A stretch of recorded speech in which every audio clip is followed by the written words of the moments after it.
અને સમાચાર પર વાત કરીશું સુરેન્દ્રનગરથી। સુરેન્દ્રનગરના લીંબડી શહેરમાં મકર સંક્રાંતિના તહેવાર પહેલા જ એક હત્યાની ઘટનાએ ભારે ચકચાર મચાવી દીધી છે।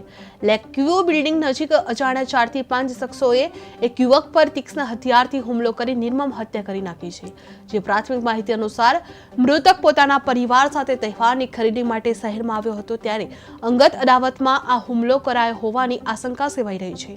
આ બનાવની જાણ થતાં લીંબડી પોલીસે તાત્કાલિક ઘટના સ્થળે પહોંચી હતી અને મૃતદેહને પોસ્ટમોર્ટમ માટે આરઆર હોસ્પિટલ ખાતે ખસેડવામાં આવ્યો હતો।